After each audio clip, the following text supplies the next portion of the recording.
आर्थिक पिछड़ों को जो आरक्षण दिया गया केंद्र के द्वारा, और ये अनारक्षित वर्ग की बहुत लंबे समय से जो मांग थी कि उनको आरक्षण दिया जाए, तो मोदी सरकार ने ये बड़ा ऐतिहासिक कदम उठाया और उसके लिए हमने बार बार उनको धन्यवाद दिए कि भाई आपने ये मांग उठाई, बात करी।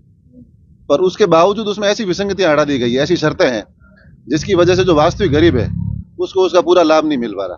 भारत बहुत विविधताओं वाला देश है। आप दिल्ली और गुड़गांव की जमीन की तुलना बाड़मेर और जैसलमेर से नहीं कर सकते। तो इसलिए इन शर्तों की वजह से ऐसी चीज हो रही है कि जो व्यक्ति राजस्थान में तो गरीब है और दिल्ली पहुंचते पहुंचते वो व्यक्ति अमीर हो जाता है, और जो ईडब्ल्यूएस सर्टिफिकेट बन रहे हैं उनका अनुपात 70-30 का हो गया। पिछले वित्त वर्ष में करीबन 2.5 लाख सर्टिफिकेट बने राजस्थान में, और उसके अनुपात में खाली 80,000 सर्टिफिकेट बनते हैं केंद्र में। विसंगति का कारण ये है कि शर्तें जो है जमीन की, कि 5 एकड़ जमीन नहीं होनी चाहिए, आपके 1000 स्क्वायर फीट का शहर में मकान नहीं होना चाहिए, आपके 100 गज का प्लॉट नहीं होना चाहिए।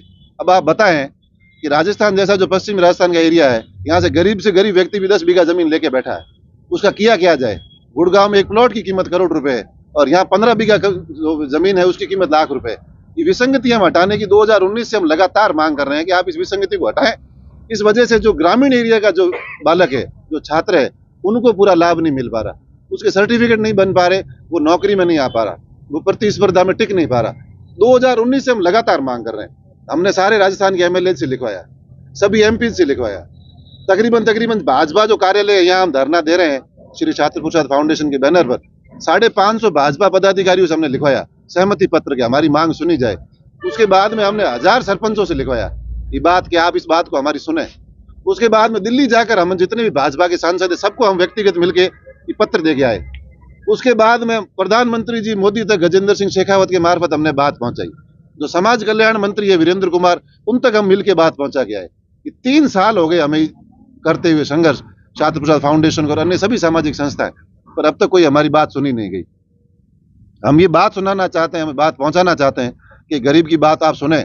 आपने जब आरक्षण दे ही दिया 10% तो उसके अंदर ही शर्तें क्यों बढ़ाते हैं आप? उससे फायदा नहीं हो रहा। जो ग्रामीण व्यक्ति है वो इसीलिए तड़प रहा है। हमारी लगातार मांग है और जब आप नहीं सुन रहे हैं और हमने ही बताया और खाली बात नहीं करता। राजपूत भाजपा का कोर वोट बैंक है और जब राजपूत ने तय किया, करके दिखाया है। 2018 में हमने नारा लगाया कमल का फूल हमारी भूल, हमने करके दिखाया। बात राजपूत नहीं करके दिखाता है। और इस बार 2023 में हम साथ रहे, हमें 26 टिकटें दी, 26 में से हम 16 जीत के आए हैं। कांग्रेस ने हमें 13 टिकट दी, 13 में से मात्र 1 व्यक्ति जीता राजपूत। 90% राजपूत भाजपा को वोट देता है। हम आप कोर वोट बैंक है आपका, हमारा अपना घर है। इस शहरी पार्टी को गांव ढाणी तक ही राजपूत लेकर गया है। उसके साथ ये बेगुनाही जो हो रही है, उसके साथ जो अन्याय हो रहा है और गांव का गरीब बच्चा दुख पा रहा है, ये अब हमसे सहन नहीं होता। इसके लिए मजबूरन हमें ये धरना देना पड़ रहा है। और हम आज इस तरीके की भाषा हम उपयोग में नहीं करते, ये हमारे सिद्धांतों में नहीं कि हम सौदेबाजियां करें, पर मजबूरन हमें ये कहना पड़ता है कि अगर आप ईडब्ल्यूएस सरलीकरण नहीं करेंगे तो आप लोकसभा चुनाव में इसके परिणाम भुगतने को तैयार रहें। और ये मुद्दा है, ये मुद्दा कोई राजस्थान का मुद्दा नहीं है। यूपी का राजपूत जाग चुका, बिहार का राजपूत जाग चुका, एमपी का, उत्तराखंड का, हिमाचल का, कश्मीर का। सोशल मीडिया का जमाना है, युवा सब जानता समझता है। आप ये शर्तें हटाएं, नहीं तो उत्तर भारत जहां जिसके दम पर आप सरकार में आते हैं वहां आपको बहुत बड़ा नुकसान झेलना पड़ेगा।